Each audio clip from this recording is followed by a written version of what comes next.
Good morning, everybody. I know I'm just going to leave a few minutes. I know there's people entering the waiting room and there's a tech team in the background letting everybody in. So welcome to everyone who's joined already. I'm just going to leave it for a few minutes to make sure everybody else gets admitted to through the waiting room and get a chance to say hello properly to everyone before we formally start this morning's session.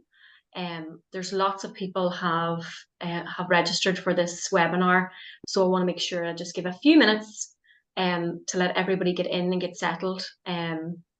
Those of you that are on this morning, I would welcome you to put your cameras on if you can, if you don't mind. We are recording this morning's session, and the video will be available on Mid-Ulster District Council's YouTube channel with all the Enterprise Week webinars that we're doing this week. But our speakers are keen to see a few friendly faces, not just me staring back at them. So if you can put your cameras on, please do. I know Tina and Ryan, when they join us in a few minutes, are going to be encouraging lots of comments and questions in the chat box. So get yourself familiar with the screen just for a little second. You'll see if you scroll down, there's a chat box function down there. I'm sure you're all familiar with it already. But we will be asking you at any stage, please do leave your comments and questions as we go along this session. Oh yes, somebody's put on their camera. Hello there. Lovely to see some faces in this lovely sunny morning. Well, it's a lovely sunny morning in Dungannon, folks. I don't know what it's like with where the rest of you are, but you're very welcome.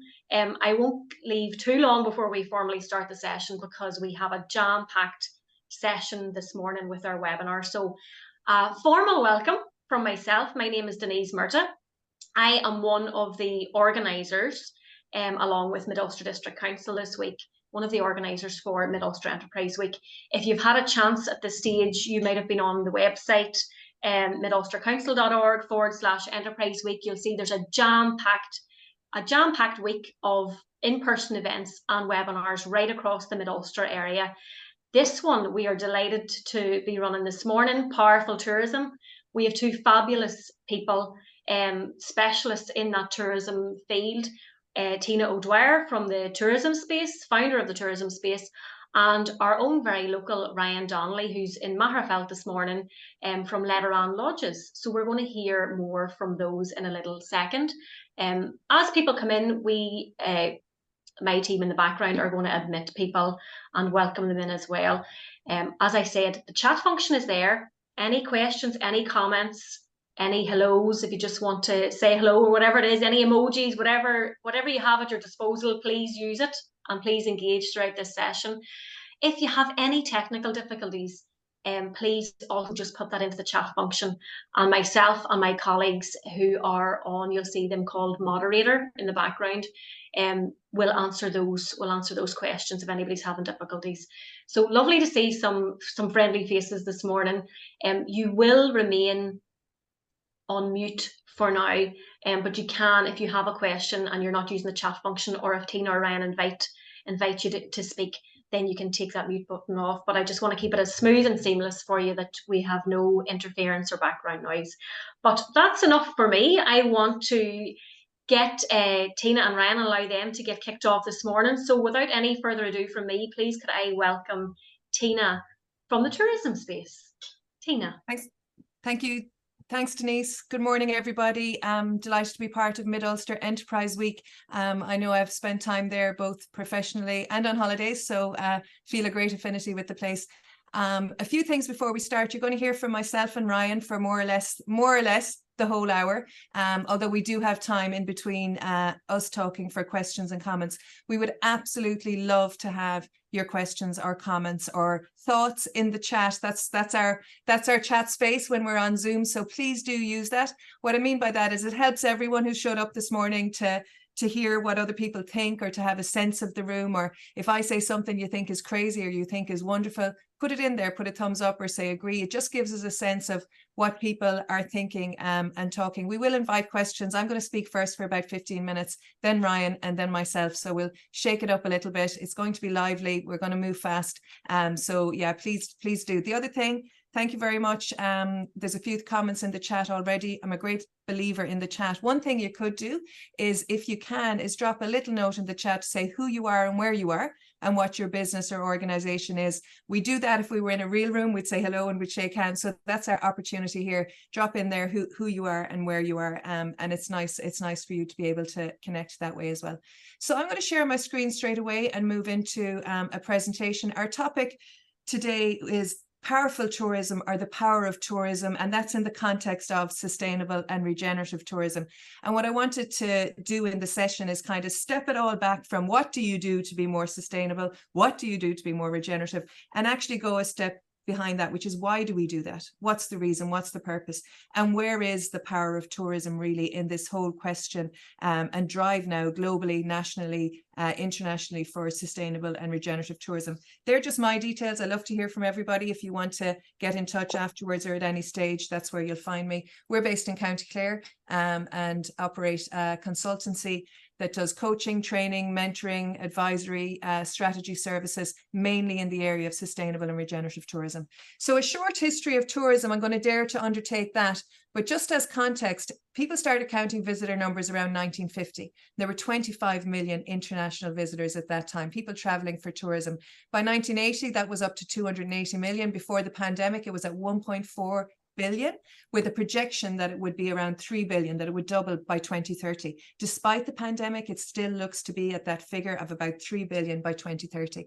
Tourism is always measured its success in terms of numbers, the number of people visiting. And by any metric at all, it has been a runaway success when you look at numbers all around the world. Tourism has been seen as a major driver of economies, particularly in places that may not have that kind of heavy industry or advanced tech industry as well. So lots of governments all over the world have invested in marketing, branding, huge teams to push tourism. And as we say, it's been a huge success. 1 in 10 jobs internationally down to tourism and hospitality, and the same on the island of Ireland as well. And we saw these kind of bucket list destinations emerge. When I was a child, there was no such thing as a bucket list destination. That's a new phenomenon. We didn't know many of these places. We didn't travel that much for leisure, but these are the kind of Instagram moments. And we could do a deck like that for Ireland, for Northern Ireland, for Mid-Ulster. What would be your kind of bucket list places? But then quickly things have started to change a bit. Pre-pandemic, I'd say 2018 might have been the first time we started to hear the word over-tourism, and really kind of startling images like this started to emerge. Now, they are kind of sensationalist. It's not every day that Everest looks like this. I believe it's one day of the year when all the conditions come absolutely right. Everest can be like this, but it's kind of a shocking image, and you get that sense of almost a violation of the place. The same thing in Venice, the same thing in Barcelona. And we started to see, and other places around the world, actually quite a lot of places around the world. And it's not that every place suffered over tourism, and I dare say hardly any place in Ireland, except maybe the Giant's Causeway, Dublin at times, the Cliffs of Moher, Slayhead, places like that. But we started to see, if the numbers continue to double to 3 billion by 2030, more and more places were going to see that issue. We started to see kickback from communities saying, we don't want this anymore. What about our place? We're being overly compromised by tourism. Alongside that, we've seen the prioritization of reducing carbon emissions. And this idea of flight shame was first coined only in 2019. The idea that shame was now starting to attach to travel and tourism. We had this idea of tourism leakage. So this question that a lot of money is spent in tourism, not all of it makes its way to the destination. In fact, an awful lot of it leaks out of the destination from where the tourism takes place. So you may be in Barcelona there suffering that type of tourism, but you may not be getting an economic or a social or a cultural benefit from that. In fact, it might be going to booking.com or to a tour operator in a different country or to any other places. So this big question of, money flowing out of destinations and destinations essentially being used came to this term of extractive. Tourism for the first time was named as an extractive industry. And that's, again, quite startling as well. And the numbers continued to grow. And the idea was that, and people were saying it, there were headlines around this, tourism is unstoppable because of the rise in the middle class and because of the rise in the demand for travel and how much easier and cheaper it had become to travel over a period of time. But of course, we all found out that it is stoppable. It was the first thing to stop in the pandemic. It was the last thing to come back. So we do know tourism is stoppable, but we've had that moment where everyone had a chance to think. And while early in the pandemic, the notion was that, look, sustainability is going to have to take a back seat until we get everything, until we get the numbers back and we get the economy back. We found the longer the pandemic went on, and also since then, that quite the opposite has happened. Sustainability has become probably one of the main priorities in tourism and other industries as well. So the paradigm started to shift. That quick run is, look, all of this has changed quite quickly, and the paradigm has moved. This circulated a lot in the pandemic, the idea that COVID was the least of our problems. And we know that now. We're looking biodiversity and climate change. It is central conversation across every industry. And the big question is, are we brave enough to leave behind a paradigm that served us well in the past, but we can see will not serve us so well in the future? We can see, if this growth continues, that there is a major tipping point. And this is important. The assumption all the time with driving the growth of tourism was the more visitors that come, the more money is spent in the destination, the better off people will be. That was the equation. But we found out that that's not actually what happened, for the reasons we mentioned, that actually there's a tipping point where the more people that come, the less the benefit for the destination. And that hadn't been seen back in 1950 and 1980 and even in 2000. But we know that now. So the question is, it served us well. It served us well. We are where we are. Now, how do we reshape this for a new future and a new world? My background was working in the Burning Cliffs of Moher region. When I started about 15 years ago in tourism, I wasn't in any way eco-inclined, but I did get a job as an ecotourism network coordinator. And we spent a lot of time in communities and with groups of businesses trying to figure out how they could adapt sustainable practices for tourism. But in the Burn, it had a long history of controversy around tourism. There was a lot of, I would say, disunity on it. Great divergence in opinion, not how much tourism we wanted, but whether we wanted tourism at all. And there was a lot of kind of, I'd say, arguments about that. And one thing I realized, and sat many nights listening to these types of discussions, was that the people who wanted tourism wanted it because they wanted the place. They loved the place and they wanted it to thrive. They wanted more jobs, they wanted more security, they wanted young people to be able to stay in the area. But equally, those who didn't want tourism didn't want it because they loved the place and wanted it to thrive. They wanted to protect the landscape, the culture, the quality of life, the neighborhood. And they weren't prepared, in the conservation of a very special area, they weren't prepared to compromise that for tourism. And so that was a eureka moment, that actually the one thing that everyone had in common, whether they wanted tourism or not, was love of the place and love for the future of the place. And the more I've spent in tourism, talking to community and groups, the more I've realized that's a common sentiment. When you pull it all back, actually, the central thing in tourism is the place itself. It's the one thing that people can unite around, irrespective of what their views on tourism are. And it's what I call the sweet spot. It's where we can all agree, and actually where we can all ascend above our own individual agendas and find a point of common purpose. In our area, the realization grew that the purpose of tourism was to love and protect the place and ensure that future generations would still be able to live there and enjoy it. Time and again, that is expressed in one way or another in every destination I go to. That when we move beyond just what we're doing today and this year and in our 5-year plan, that actually people in tourism, it's a very different industry to every other industry, because it is about place, culture and people. We're not selling microchips and microwaves. We are actually selling, we're custodians of something that's much, much bigger. Most people in tourism might have had a better and more secure career somewhere else. There's something else motivating them. And I believe in there is the power of tourism, really. You look at places like this that have been here and created by Mother Nature or whoever for a long time, you realize how transient we are and how long this whole tourism product will be there. It was there before us. It will be there after us. There were people before us. This is like 6,000 years ago. I think it'll probably still be standing in another 6,000 years when we won't be. So some of the things I think about in tourism when we talk about sustainability, a big question I like to ask is, well, what if we had a 100-year mission rather than a 5-year plan? What if we had a 100-year vision? Because that's actually what tourism warrants. It's quite different to every other industry. In our place, we came to the idea that if we looked after the place, the number would look after itself. And that's the shift, moving from a numbers paradigm to a place paradigm. So instead of saying, how do we grow more numbers? It's actually, how do we grow more value to this place? So not that we necessarily want less, but it's a different kind of more value for the local residents, more value for local places, for the hosts and for the visitors. So visitors that actually spend time in the place, that actually spend money in the place, that there's this mutual interaction between the residents and the visitors, and that what you're selling is authentic to the place, serves the place from a conservation and from a cultural point of view, and also just from a social point of view. So what does this mean for destination planning? That's, I think, before we talk about how you become sustainable, or before Mid-Ulster thinks as a group about what it is for us, is what are we after? Are we after a bigger number? Are we after that other type of more? Are we after something that we can quantify in terms of our place? If you subscribe to that, it does mean looking at tourism through a different lens. So, and a question really is how can tourism create conditions for Mid-Ulster and its people to thrive? That's the number one question, which means moving from the question of how do we get more visitors here, but asking this first. And if you ask this first, you'll end up asking, well, what type of visitors do we want? And what is it we want to share with them? And then how do we find more of them? So it's a question, but further down the line. Places, I've gone to loads of places. I could give you 50 slides here of the things places say that they measure success by. I'm going to work on the basis that the number is not the only version of success. And in fact, how many people came in through Belfast Airport or Dublin Airport is no indication of how well Mid-Ulster is thriving. So it's only an academic number as opposed to a real number. This is a place in County Kerry near the Ring of Kerry, one of the busiest destinations in the country, 5 miles off the Ring of Kerry, not getting the benefit of tourism, and saying they would measure success of tourism by the number of children in their primary school. So their population was declining, even though they're in one of the busiest tourism places in the country. This is more of a commuter belt town, and they said they just wanted more people not to commute, so that there was life and spirit in the place during the day, that it wasn't vacated for people commuting to Belfast and Dublin.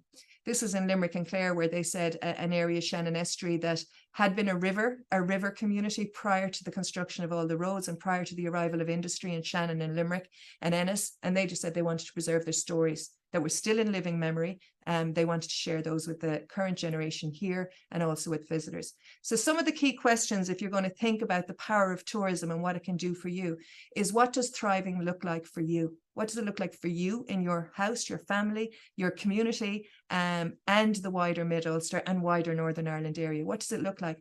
How can tourism help create the conditions to bring it about? So when you have that vision of thriving, then you can ask, okay, well, can tourism help us? And if it can, how? What kind of more do you want for your place? How would you quantify it other than a number? How do we ensure both hosts and guests visit? So far, all the emphasis in tourism in that since 1950 is about satisfying the visitor. Now we're starting to see, well, let's satisfy the visitor, but let's also satisfy the host, give them equal standing in this. What do you want to revitalize and reinvigorate for the future? Now, that's a major question in terms of our overall legacy and actually naming that. And what's in your DNA that makes you different to any place else? You can sleep anywhere. You can get a walking guide anywhere. You can eat in a restaurant anywhere. It's that question of how do you bring the place into your experience that really brings out what's in your essence different and unique about you that you won't find anywhere else. And I think DNA is a wonderful concept because it's that idea of, you know, continuity from many generations before us to many generations after us, but also that idea of uniqueness, of absolute uniqueness. And every place has its own uniqueness, and burrowing down till you find that and actually making that central to, it's the platform on which you build experiences, it's the platform on which you create your marketing story, and it's the platform on which you collaborate as well. So I find that a really powerful question.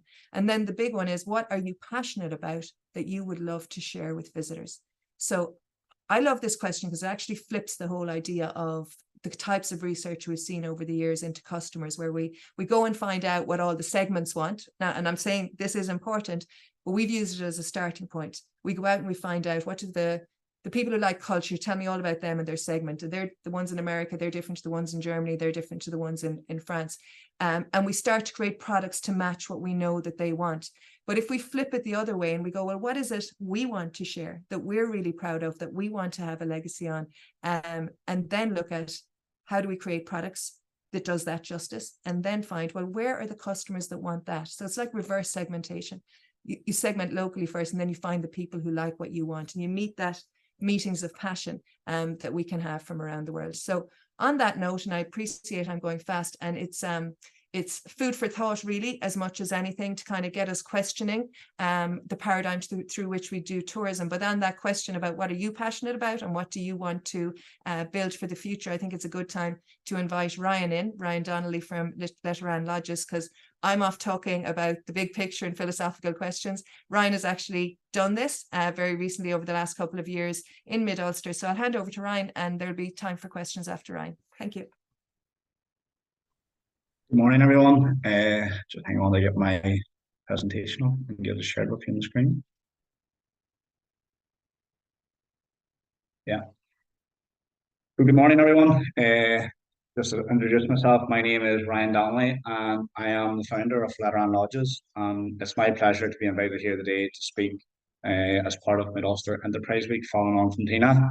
And you'll see a lot of our stuff overlap with Tina as well, and how we implemented those things into our business.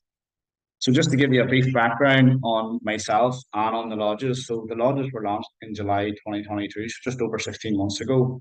And the inspiration primarily came from two passions of mine. One is construction, which I still work in, and also traveling.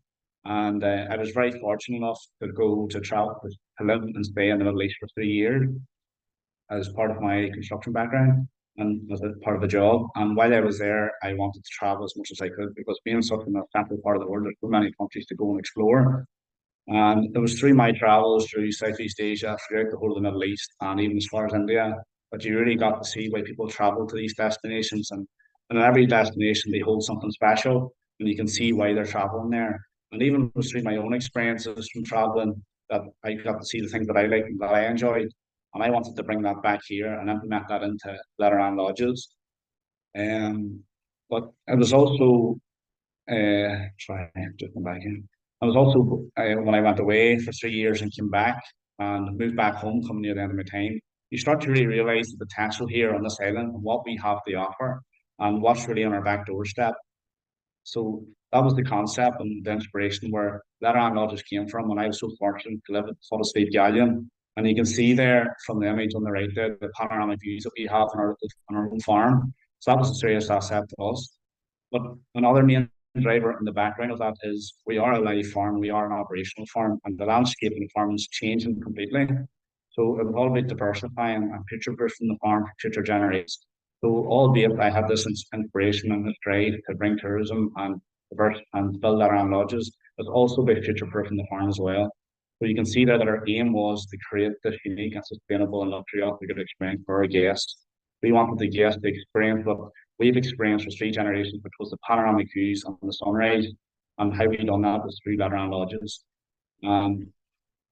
Also, we're just in terms of location where we're based, for those that are from outside Mid-Ulster, we're based just outside Cookstown, 10 minutes in here in the Mid-Ulster, at the foot of Slieve Gallion Mountains. So just moving on, that's a brief introduction on myself and how the inspiration came. But just doing a deep dive then into the lodges, you can see that there's a snapshot from one of our lodges in the top left corner. But escape, relax, and unwind is our slogan, and that's something that we want every customer to experience when they come to stay with us, whether it be for the first time or for their second or third time, which we do see repeat custom. And just on our lodges, and we offer space with living interiors, and it's all about those luxury access that we provide on top of the panoramic views, such as the private hot tub, which they have unlimited use of during their stay, and the rainfall share. But since we've opened in July 2022, we operate with 2 lodges, and we've welcomed people from north and south of the border throughout the UK and even further beyond, which we're starting to see a bit more of through America and Canada. And we're so fortunate that those customers, either new customers or repeat customers, we've achieved 100% occupancy since we've opened. And we also were fully booked to January 2024. So it's been a crazy 15 months, 16 months since we've opened, but a really enjoyable one at that. And just going back to pre-construction and pre-concept, when designing the lodges, we're very conscious of where we're from and where we're based. Slieve Gallion is an area of natural beauty. And when designing the lodges, we have the surroundings in mind. So through the use of the materials that we're using and the design that we used, we wanted to embed it within the mountain. Ideally, we just didn't want them to stand out like a sore thumb, because the Slieve Gallion and the area of natural beauty is our greatest asset. So a key indicator for me was when I was driving some of the main routes, such as the Markerford Road or the Moneymore Road, you can look up at the face of Slieve Gallion and you can barely see the lodges. They just fit within the whole landscape and they're camouflaged within the landscape. So it's about protecting that area, protecting that landscape. And that was through the design and materials that we used. And just for your own information, in terms of the panoramic views, which is a key asset, and again, to utilise what's in front of us, you have the views of 5 counties. So we can see Armagh, we can see County Down, we can see County Derry, and we can see County Antrim, all from each of the lodges. So as we grew and become more experienced in this industry, and as Keane said, we're diversified, our eco-consciousness in terms of environmental impact and sustainable impact, we've become more conscious in those 2 areas. So it's led on to meaningful changes which are in line and scale with the size of our business. So just before I go into depth in that, just to give you your overall mission and give you an overview of what I want to jump into here, it's about recognizing the constraints of a startup. And we focus on responsible choices through our construction materials. So our lodges are primarily designed and made with timber, which is a recyclable and reusable material. In terms of our partnerships and our collaborations, we collaborate with businesses that share the same sustainable goals as we do and environmental goals as we do, that they're aligned, albeit they're selling different products, they're aligned with those goals, but they also share the same market that we're targeting as well, which I'll give you a few examples of that later in the presentation. And also resource utilization, where we get the products for the day-to-day operations and why we purchase them from the individuals that we do. But as a startup business, we are in a continuous learning process, as I said. We only opened our doors last year, but we're always seeking for innovative Mr. Device and those innovative solutions that makes our sustainable efforts greater and better and future Letteran Lodges for the future as well, and making sure we look after the environment around us. So our initiative begins with taking small steps in terms of promoting local tourism and utilising the local assets available to us. So that beyond outside Letteran Lodges, you've got Davor Forest, you have Enniscarn Forest, you have Liston House, all key assets that we can help to enhance the customer experience and get them to explore the local area and maintaining that sustainable tourism. So we're not only coming to experience Letteran Lodges, they're exploring the local area, they're supporting the local assets, and by enhancing their experience, then they get repeat custom and they recommend us to friends and family. So just doing a deep dive on then on what steps we have taken directly as Letteran Lodges to help become more sustainable. You'll see on the right-hand side there, we've labelled this side the beauty of the land, because that's a snapshot from one of our customers during a sunrise with a drone. But as an immediate step, and one of the most effective steps we've taken is rainwater harvesting. Since we have opened, we started to understand how reliable we are on the resources available to us, especially water, and how much we're using. So in order to offset our impact, we utilise the farm to do that, and by rainwater harvesting, we offset the water consumption by utilising rainwater for all purposes on the farm. So that offsets our water usage that was used in the lodges for the likes of showers and toilets and hot tubs and the likes of things like that. And it allows us to expand while offsetting our impact in terms of water. And leading on from the water, then we have borehole utilisation. So we are 100% self-sufficient in terms of the water that we use. We are not reliant on the mains water. We're partially off grid, and we draw our water from our own boreholes. So originally we have one borehole, now we have two, and we operate out of a spring as well. So we are 100% self-sufficient. So eliminates the need for the chemicals and energy required for conventional water sources. Again, through an initiative through the farm as well, the fencing off rivers, protect our waterways, which is becoming even more to the forefront now, based on what we hear from the law. And by protecting our waterways, we fence them off, we prevent contamination from our animals, and that enhances the water quality, reduces bank erosion, and promotes wildlife growth and wildlife habitat. And based on our location, because we're one of the first and primary users of this river, we have a responsibility to protect that, because that river runs for miles, and many farms and many businesses deal with the use of that river. So if we contaminate it, we contaminate it for everybody. So we, just based on our location alone, we have a responsibility to protect that river, to protect the environment, look after everybody else within the community. As I said earlier, we love to work with other businesses who are aligned with our sustainable goals and with our environmental goals, but also targeting that same audience. And you'll see in the top right-hand corner, some may recognise it, some may not, but Jimmy Online, and that he represents a clothing brand. And just to give you an insight to Jimmy, he sells second-hand clothes, and he has took a step away from fast fashion and has made it, and has based his business around selling second-hand clothes, second-hand clothing, which is aligned with our sustainable goals, aligned with our environmental impact, and he's really taken off the last couple of years. But in addition to that, he targets the same audience as us, so he's targeting the same market. So when we collaborate with him and team up together and launch competitions, we're always targeting the same audience and same market, which helps our business, but also two businesses working together with the same sustainability and protecting the environment. We also recently teamed up with Refuse Chocolate. Again, these are handmade chocolate gifts. They're handmade and done with eco-friendly packaging. And again, it's sustainable, it's recyclable, and we'll be offering it to our guests. But in addition to that, they support anti-human trafficking charities, which again resonates with our ethnic values as well. But in terms of our day-to-day operations, we are completely focused on being paperless, and it also helps for efficiency, and that's digital integration. And we embrace the full digital approach. So from when you book with us through your checkout process, your check-in process, it's all online, it's all digital, and it's all paperless. And even one step further is that even the vouchers that you purchase as a gift or for yourselves, it's all completely online. And the third party that we've teamed up with, you can send that voucher as a gift via email to the person you're giving it to, send it to yourself at a later date, rather than the norm where you purchase a voucher, you put it in the letter and then you post it. It's all completely online, it's all streamlined, and it's all paperless. Another initiative that we opt for is no single-use plastic. We've eliminated the use for plastic for our lodges, and we opt to use ceramic and glass bottles. Those I mentioned, we purchase our products, our foods in bulk, such as our milk and orange juice, and we refill those bottles again and wash them out and reuse them, rather than replacing one plastic carton for another. It's all about reducing our waste and reducing our environmental impact. As I said, we love local and we love to shop local, and we do that through our thoughtful food sourcing. So, as I mentioned earlier, we minimise our waste by purchasing our food in bulk from local shops, including our cereal, our milk, our eggs. We source our milk from a local farmer who supplies the milk from source through a vending machine. We purchase our eggs again in the Middle area, a vending machine from a local farmer who supplies his own egg. So, based on my own background, we're supporting local businesses, but we're also supporting local farmers as well. And that's really important to us, as well as reducing environmental impact. It helps strengthen our ties with our community and makes it a tighter-knit community as well. We also, one of the key ones for us is promoting local adventures. So we encourage our guests to go and explore the natural beauty beyond Letteran Lodges and explore the local assets available to us. And one of the main ones is Dava Forest, where it has state-of-the-art mountain bike trails, fantastic walks, you have the stone circles, you have the observatory, and that's only one asset that our customers go and experience the wider area. And as well as that, we have Letteran Forest, which is a rising star in my eyes in terms of investment over the past while, and it's taken over, it took off during COVID, with loads of people coming to do the hike and take in the panoramic views, and as well as Loch Fay, and more localised to us, which would be Lisson House, which is massive historical value. With all about pushing those sustainable outdoor experiences, encouraging the customers to explore the wider area. By supporting that, it keeps them alive. It gives our customers a more enhanced and better experience.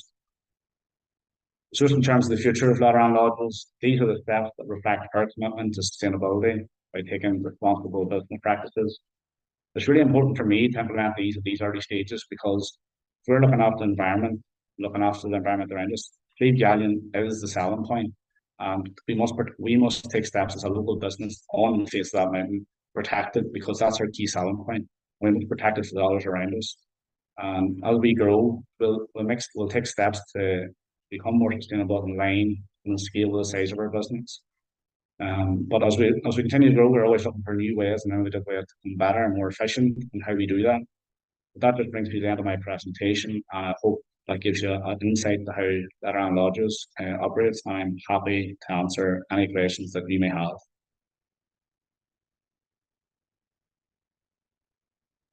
Thank you, Ryan. That's super. We might stop sharing and we'll see if there are any questions from anybody.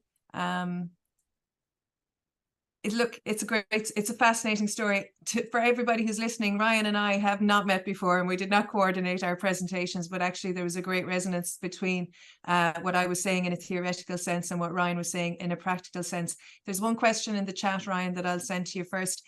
Did you get any advice and support on the sustainability initiatives that you mentioned? So did you go for advice? Who helped you? Where would you advise other people to go? Just in my own experience working in construction, sustainability and being environmental friendly has been a massive drive. And it's through from working in construction, there's outside organisations come in to do inspections, and we must take initiatives on site, such as rainwater harvesting, such as reducing your waste and recycling. And it's through those initiatives I have transferred from my experience in construction and brought it into Letteran Lodges. Yeah. So it's primarily based on my own experience in my work in construction that I was fit to transfer that knowledge into Letteran Lodges. Interesting. So Ryan's the person to go to. That's what I've taken from that. Ryan, I have another question.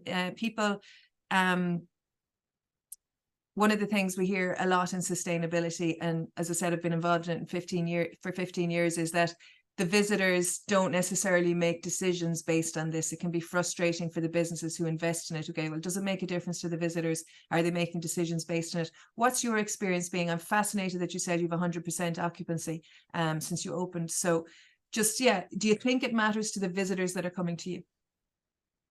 I believe it does. I think it's all about it also creates that homely feeling. You must be innovative in the way you do it. Like the glass, in terms of the presentation, in terms of like reusing the glass bottles and things, we opt to use the stylish ones because it looks better and it's more homely feeling.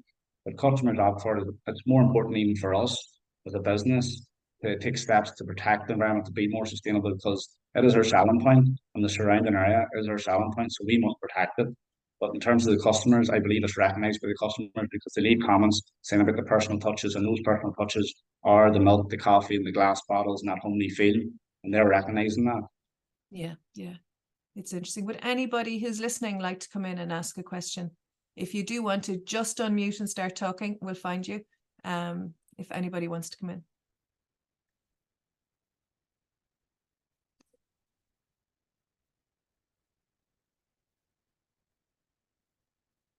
There's a question coming in the chat now, Ryan. So I'm just going to take it from the chat, Michaela, but do come in, or is it Michelle? Sorry, if that's going to come in. How do you make it accessible people with regard to prices, considering all the costs you can encounter? We know how challenging it can be to try and be as sustainable as possible, but unfortunately, I guess there's a perception that there's cost attached to that. So yeah, how do you make it accessible regarding prices? We try to keep our price as competitive as possible. But the steps we have taken are small, meaningful steps, which are small investments. We're not putting up a windmill. We haven't invested heavily in solar panels, which is something we're looking at in the future. They're small, meaningful steps, but for us at this particular moment, it's about taking meaningful changes and embedding that culture at the early stages of the business. So as we grow and evolve, rather than trying to bring in sustainability later down the line, which will be much more difficult, we embed that culture now. It's all about planning for the future for us. So in terms of the steps we've taken, they're not high cost and they are required, but they're affordable measures we have taken. But again, it's all about, at this particular moment, it's all about embedding the culture here in the business. Okay. I think that's great advice to everybody. Embed it early and then, go as you can, taking the meaningful, doing what you can do when you can do it.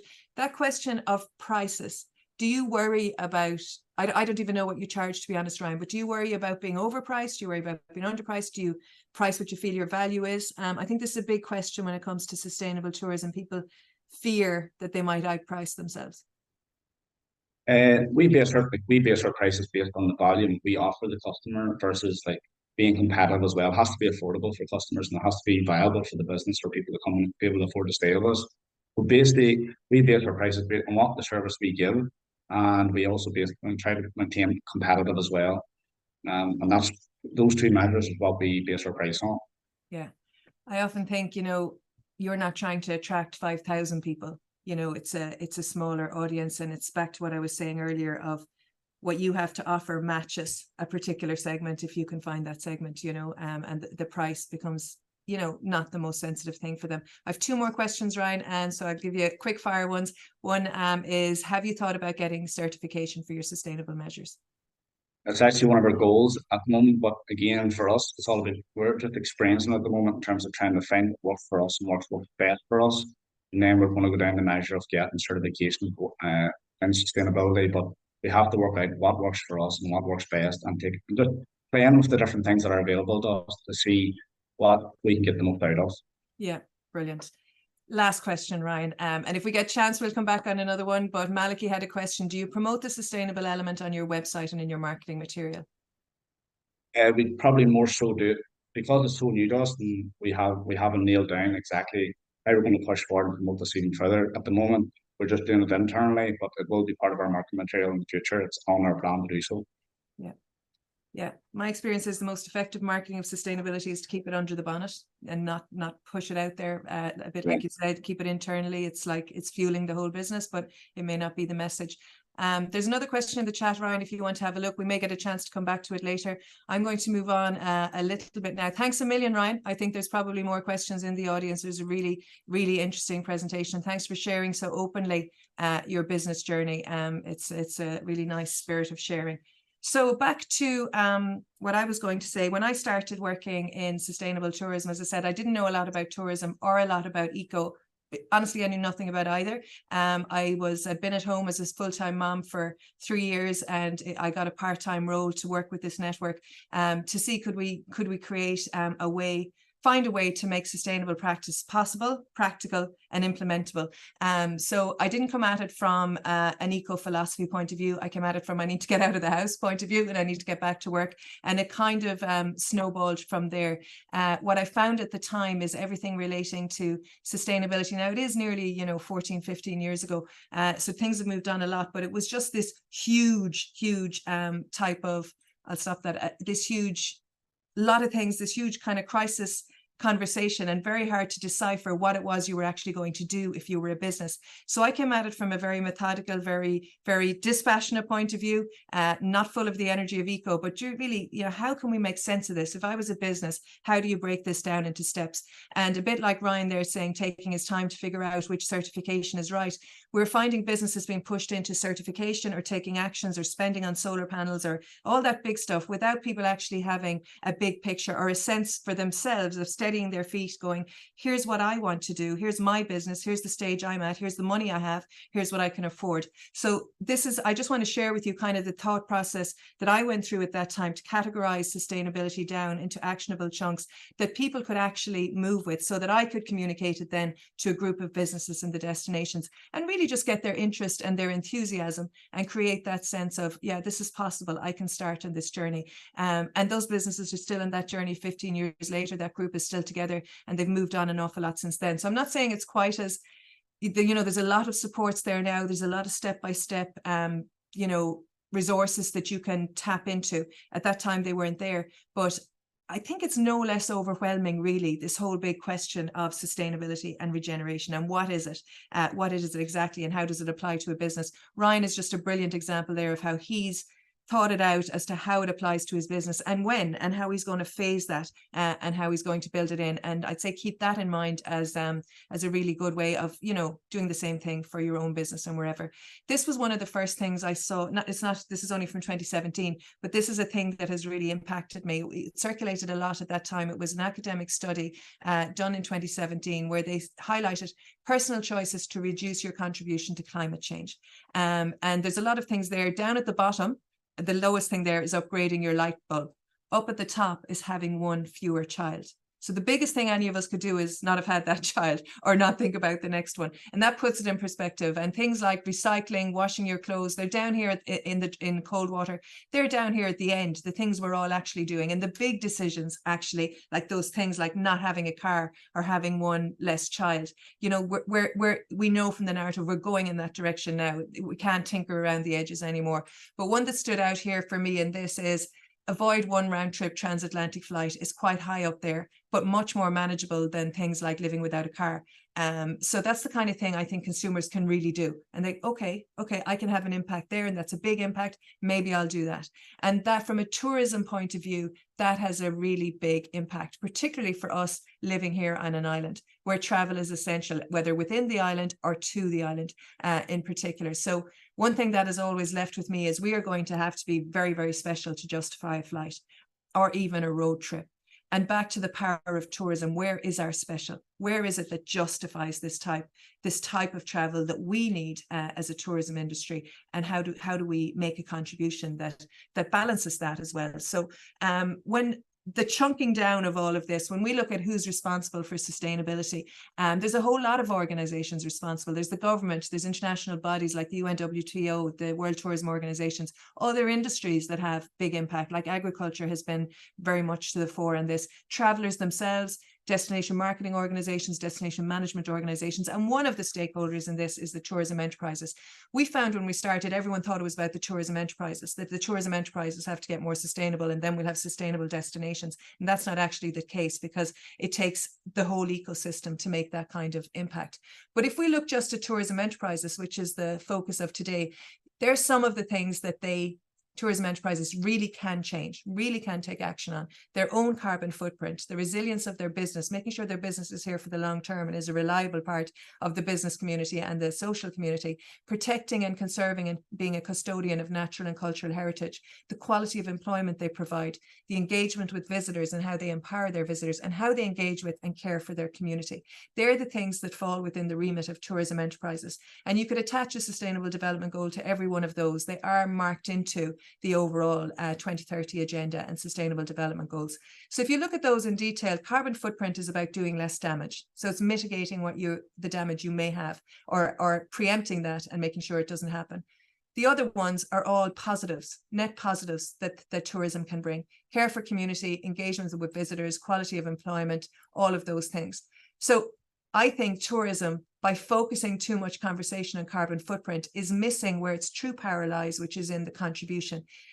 We have to face it on carbon footprint. Every industry in the world and every household in the world is charged with that right now. And it's important that we all do it. However, it's not the differentiator for tourism, because petrol companies are reducing their carbon footprint. Everybody's reducing their carbon footprint. It doesn't make tourism stand out. But these other things that we see there really does make tourism stand out, because petrol companies may not have the ability to look into natural and cultural heritage, local employment, engagement with communities in a meaningful way. So they're important things to bear in mind. I think the whole narrative has moved into carbon footprint. I think tourism is doing itself a disservice by letting that be the main narrative, that really tourism's benefits in terms of social interaction, culture, exchange, widening everyone's horizons, education are really important. The world doesn't want to stop traveling. So we've got to look at, okay, what's the value of that particular travel? We broke it down at the time into 3 categories, okay, back to trying to make it possible. Leaner and greener, better and brighter, louder and prouder. And they're just ways to remember them. But leaner and greener is climate action. It's reducing your carbon emissions through managing wastewater and energy. Energy is the number one thing. If you're wondering where to start, it absolutely is energy. Reducing your energy, getting renewable energy sources, moving out of fossil fuels. That makes sense from cost saving point of view, and it makes sense from a carbon footprint point of view. It's the no-brainer of the whole thing. So absolutely, number one, that has to be that from carbon emissions point of view. But this is what sustainability looks like: heat pumps, water meters, separating your bins, separating your food waste. Food waste is responsible for 6% of global emissions. So if the next thing after your energy is absolutely tackling food waste, if it's important in your business.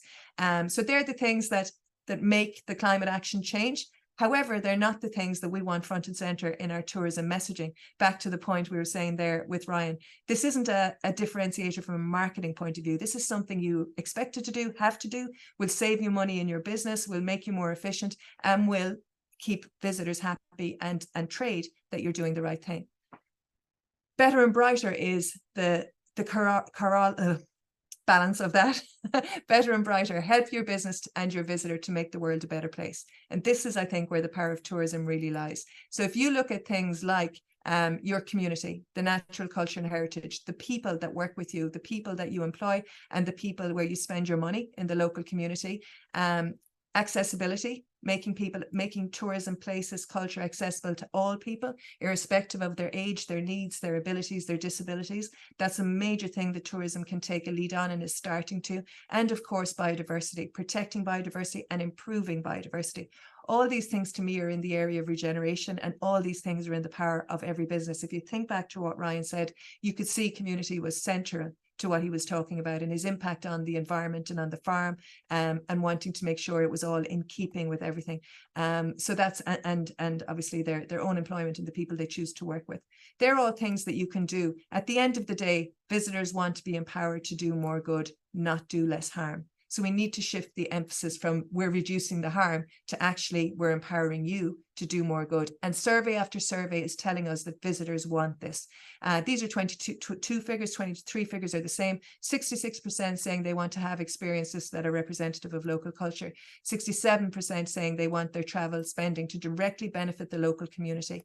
68% most important factor when booking a trip is that their money benefits local people. So it's hard for them to know if money benefits local people. It's hard for them to know if experiences are authentic. We have to actually make that information available in a nice, palatable way, but help visitors know, and that's what I mean by empower visitors, help visitors know that what they are doing is having a local benefit in a local place, and that they are authentically supporting businesses with the kind of values Ryan spoke about. So that's I think the better and brighter, shifting the emphasis into where we bring benefit and where we empower visitors to bring benefit.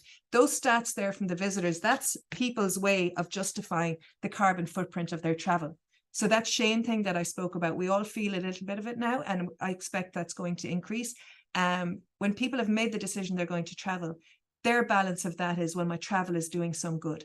And so we do have to communicate that it's not a selfish indulgence that I'm affording to myself, irrespective of what's going on. People like to know there's a ripple effect from that decision they've made. And again, this is where louder and prouder comes in for me. We have to communicate and market your sustainable and responsible practices, but how you do that, I think, is the sensitive question. There's no end of greenwashing out there. We've all seen it. I think what Ryan said there is almost people notice it not because it's sustainable, but because it's nice, like the comfort, the choice of the eggs, the choice of food.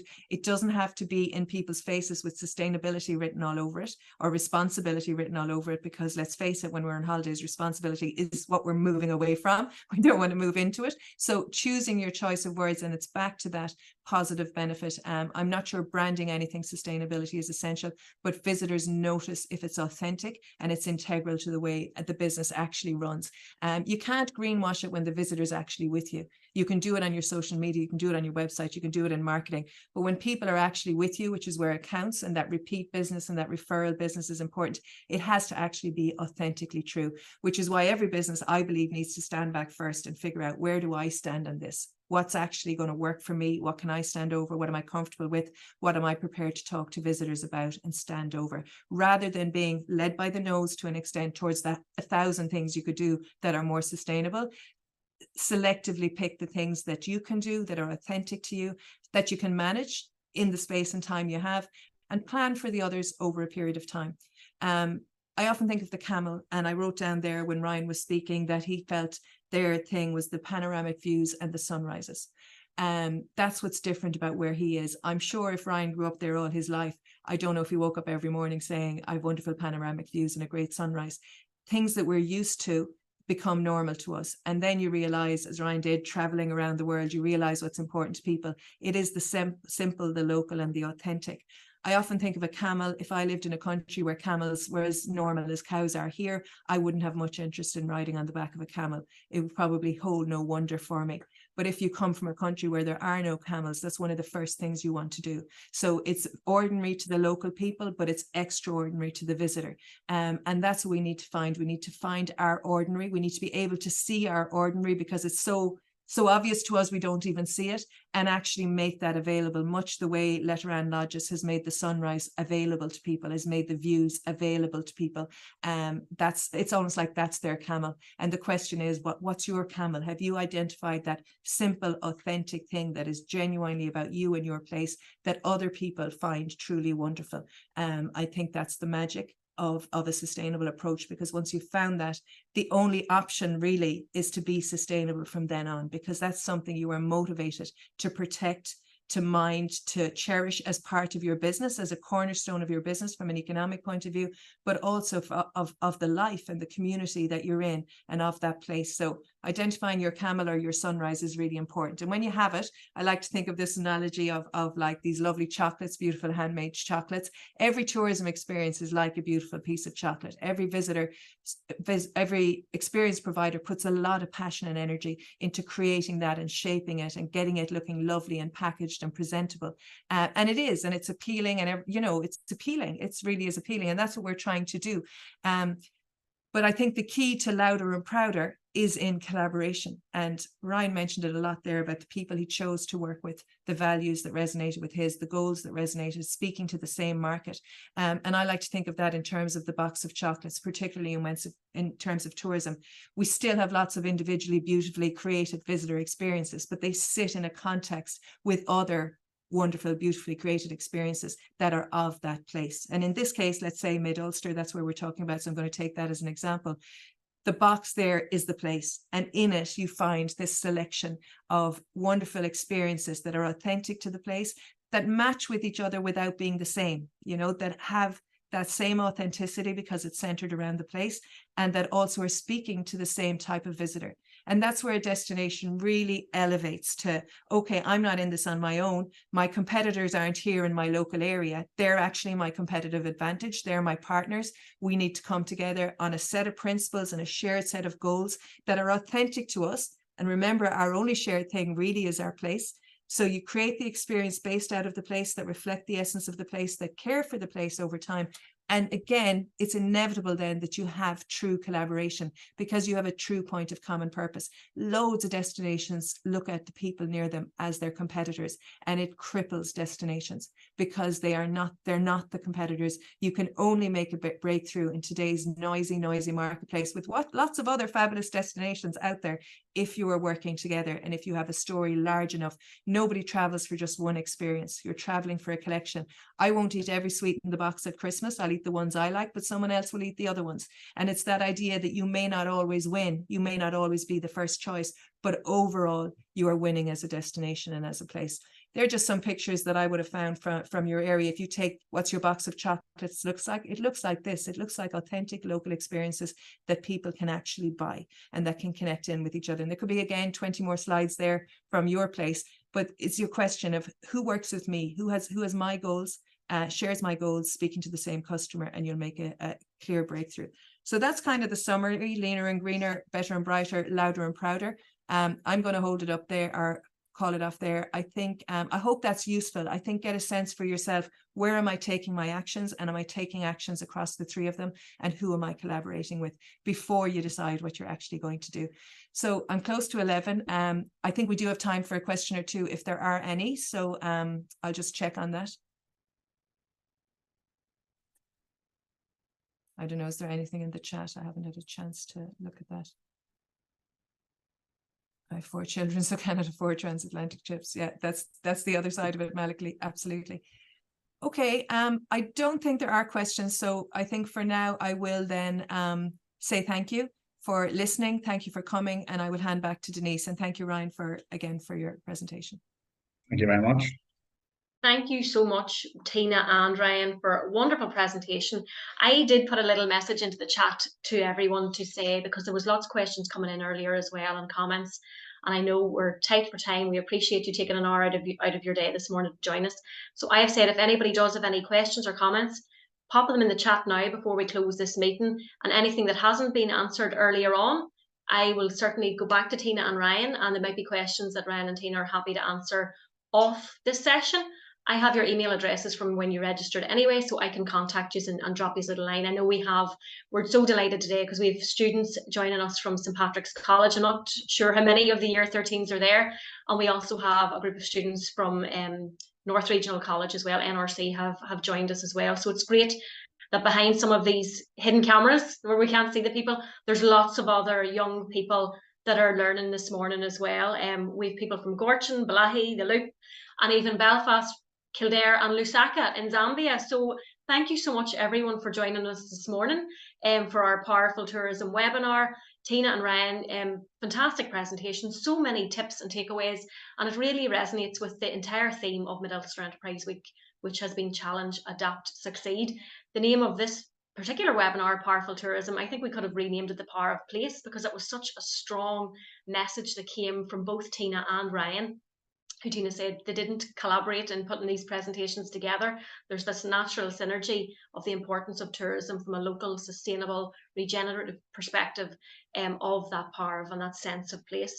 So thank you. I appreciate you taking your time this morning out of your busy diaries. There's just a couple of things I want to mention. As you have joined, and I know there's a few people on this that have joined lots of sessions this week as well, you all will be entered into Mid-Ulster District Council's prize draw. Lots of fantastic prizes that'll be announced on Friday, and all the winners will be contacted. I will email you out after this session a really brief, I promise it's very brief, evaluation form just to get some of your feedback on today's session. I don't think there's any other kind of housekeeping that I have to tell you. There's loads of other sessions happening this week. There's still more webinars happening. I mentioned the website at the start, midulstercouncil.org/enterprise week. There's businesses on here who I know will value our Instagrowth session later on this afternoon, for example, on growing your business through Instagram.